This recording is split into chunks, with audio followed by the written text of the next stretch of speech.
Hello guys, come to back my channel Kingsology. आज की इस वीडियो में मैं आपको बताऊंगी क्रोमेटोग्राफी के बारे में। तो पेपर क्रोमेटोग्राफी की जो है उसको हम डिस्कस करेंगे कि पेपर क्रोमेटोग्राफी क्या है। तो देखें कि ये बहुत इंपॉर्टेंट प्रैक्टिकल है जो कि मोस्टली पूछा जाता है आपसे, एंड वाइवा में इसके क्वेश्चंस जो हैं वो बड़े इंपॉर्टेंट हैं। एंड आपसे ये प्रैक्टिकल वहाँ पे परफॉर्म भी करवाया जाता है। एंड फर्स्ट ईयर की जो नोटबुक है प्रैक्टिकल की, उसके ऊपर सबसे पहला प्रैक्टिकल जो होता है वो पेपर क्रोमेटोग्राफी का आता है। तो पेपर क्रोमेटोग्राफी के बारे में आज हम देखेंगे कि ये क्या चीज़ होती है। तो सबसे पहले इसकी डेफिनेशन पे आते हैं। तो इसकी डेफिनेशन में आपको एक बात बता दूँ कि ये एक तरह की टेक्निक है। इस टेक्निक को यूज़ किया जाता है सेपरेट करने के लिए, जितने भी कंपोनेंट होते हैं ना मिक्सचर के, उसको सेपरेट करने के लिए हम इसको यूज़ करते हैं। अगर फॉर एग्जांपल आपके पास कोई भी सैंपल है तो आपके पास जो है ना इस तरह से, बल्कि टेस्ट ट्यूब लेते हैं इस तरह वाइट कलर में, तो आप ले लें यूँ इस तरह से एक टेस्ट ट्यूब ली। ठीक है, इस टेस्ट ट्यूब के अंदर आपने क्या डाल दिया, बहुत सारा मिक्सचर डाल दिया है। तो वहाँ पे आप ये समझ लें कि ग्रीन कलर है या ग्रीन इंक आप यूज़ कर लें। साथ में आप रेड इंक जो है वो इसके अंदर मिक्स कर दें। जब ग्रीन रेड मिक्स हो जाए तो साथ में आप इसके अंदर ब्लू इंक जो है वो मिक्स कर दें, ब्लू। और साथ में जो है ना आप इसके अंदर ब्लैक इंक जो होगी वो मिक्स कर सकते हैं। तो जैसे ही आप ये सारी चीज़ें मिक्स कर देंगे तो उसके बाद आप क्या करेंगे कि इसका एक पूरा जो है ना मिक्सचर बन जाएगा, अजीब से कलर आना शुरू हो जाएगा क्योंकि आपने इसके अंदर सारी इंक्स मिक्स कर दी हैं।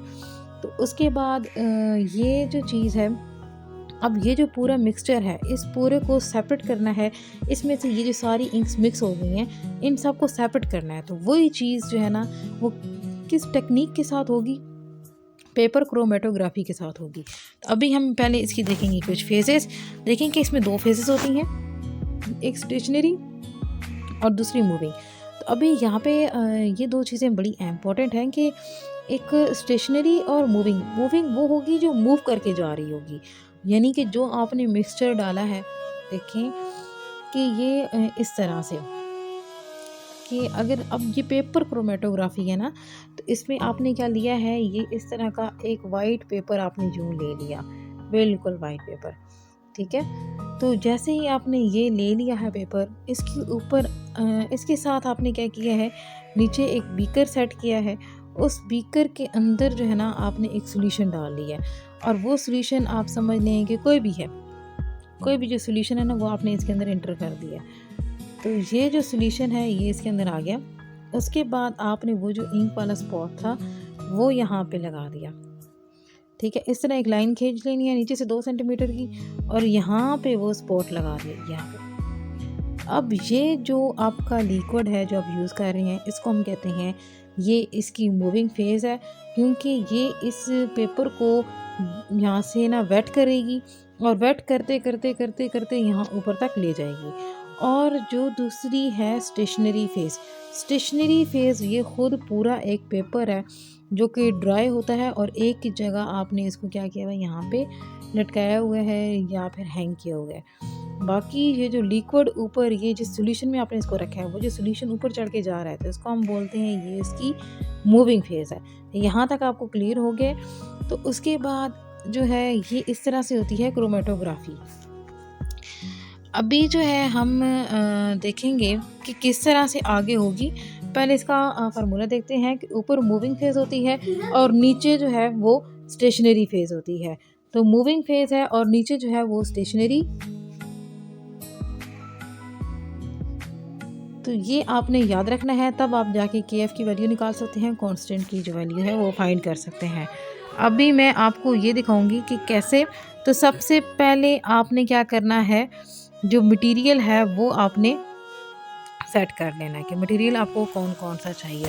क्रोमेटोग्राफिक पेपर आपको चाहिए होता है, साथ में आपने क्या करना है कि वो पूरा जो हम कहते हैं क्रोमेटोग्राफिक चैम्बर, वो भी आपको चाहिए। वो जो मैंने एक बॉक्स सा बनाया था जिसके अंदर हमने सॉल्यूशन रखा था, तो क्रोमेटोग्राफिक पेपर हो गया, साथ में उसका जो चैम्बर है, साथ में आपने ग्रीन रेड मतलब रेड ग्रीन और साथ में ब्लैक इंक मिक्स कर लें। उसके अंदर आप दूसरी भी ब्लू वाली मिक्स कर सकते हैं, जो आपका दिल करे। और साथ में आपने क्या करना है कि सॉल्वेंट जो है ना वो भी लेना है। सॉल्वेंट यानी कि आपने वो सॉल्यूशन लेना है, कोई भी सॉल्वेंट ले लें, चाहे आप वाटर ही क्यों ना ले लें। तो वही आपने ले लेना है, या उसके अंदर अगर कोई आप चीज़ ऐड करना चाहते हैं तो आप अपनी मर्ज़ी से कर सकते हैं उसका अच्छा सा सॉल्यूशन बनाने के लिए, जो कि आपकी मूविंग फेस के तौर पे काम करेगी। तो उसके बाद नेक्स्ट जो है वो इस तरह से कि अभी इसका प्रोसीजर स्टार्ट होगा। प्रोसीजर में देखें कि सबसे पहले और इम्पॉर्टेंट चीज़ क्या होगी कि आपने सारी इंक्स ले ली। लेने के बाद आपने इन सबको क्या करना है, मिक्स कर देना है। मिक्स करने के बाद आपने वो जो क्रोमेटोग्राफिक पेपर लिया होगा उसके ऊपर एक छोटा सा स्पॉट लगाना है। उसके बाद जैसे स्पॉट लग जाएगा तो फिर आपने उसको हैंग कर देना है, जो भी आपका वो चैम्बर होगा उसके अंदर। तो आप देखेंगे कि पेपर जो है जैसे ही आपने उसके अंदर पुट किया है तो उसके अंदर जो है ना आपने वो सॉल्यूशन वगैरह लगा देना है, क्योंकि आपने वो चैम्बर सेट किया हुआ है उसके अंदर। ये आप देख रहे होंगे, ये इसके इर्द गिर्द सारा सॉल्यूशन है। ये आपने पेपर जो है वो हैंग कर दिया और उसमें एक स्पॉट लगा दिया है। तो अभी उसकी ऑब्जर्वेशन मैं आपको बताऊँ कि क्या होगी, लेकिन ऑब्जर्वेशन से पहले आपको मैं डायग्राम बना के दिखाना चाहती हूँ कि किस तरह से वो सारा काम होता है। डायग्राम आपके सामने बनी हुई है, लेकिन ये इतने लेवल की नहीं है कि आपको वो इतना अच्छे से हर चीज़ क्लियर हो सके। तो देखें कि सबसे पहले हमने ले लिया, ये हो गया वो पूरा चैम्बर, ठीक है। चैम्बर के अंदर आप ये समझ लें, ये आपने वो कोई भी सॉल्वेंट या सॉल्यूशन वगैरह जो है वो इसके अंदर इस तरह से ले लिया है। तो ये हमने उसके अंदर ले लिया। फिर आपने क्या किया कि यहाँ पे जो पेपर था उसको आपने यूँ हैंग कर लिया है, ठीक है। क्रोमेटोग्राफिक पेपर को जैसे ही हैंग किया तो नीचे से 2 सेंटीमीटर की ऐसे लाइन खींच ली। तो लाइन को चलो बल्कि लाइन आपने लगा ली। उसके बाद क्या होगा कि जैसे ही वो फेस मूव करके जाएगी, ठीक है, मूविंग फेस जो होगी वो ऊपर की तरफ मूव करती जाएगी, तो साथ साथ क्या होगा, जो आपकी इंक्स थी वो भी सेपरेट होती जाएंगी। आप देखेंगे यहाँ पे एक जो रेड होगी इंक, मतलब इधर ऐसे, सबसे पहले जो रेड इंक होगी इसका जो है ना स्पॉट आपको नज़र आना शुरू हो जाएगा, तो वो यहाँ पे बन जाएगा। उसके बाद जो आपकी ग्रीन इंक थी उसका स्पॉट बनेगा। फिर आपने जो ब्लू वाली यूज़ की हुई थी उसका स्पॉट बन जाएगा, और फिर ये जो ब्लैक वाली थी उसका स्पॉट बन जाएगा। तो आप देखेंगे कि इसके ऊपर सारे के सारे जो स्पॉट्स हैं वो बन चुके हैं। यानी कि देखें, ब्लैक, ब्लू, ग्रीन, रेड सारी इंक्स जो होंगी वापस पे सेपरेट हो जाएंगी, जबकि आपने जब यहाँ पे ये स्पॉट लगाया था, ठीक है, तो वो उसमें क्या सी थी, उसमें सारी की सारी यहाँ पे मौजूद थी इंक्स। तो ये आपने लगाया और वो सारी की सारी ऊपर सेपरेट हो गई। तो फिर आपने क्या करना होता है, सबको कैलकुलेट करना होता है। तो ये आपका रिज़ल्ट है, आपकी ऑब्जर्वेशन है। तो आपने ऑब्जर्वेशन क्या की थी कि आपको डिफरेंट कलर्स जो थे वो पेपर के ऊपर शो होना शुरू हो गए थे।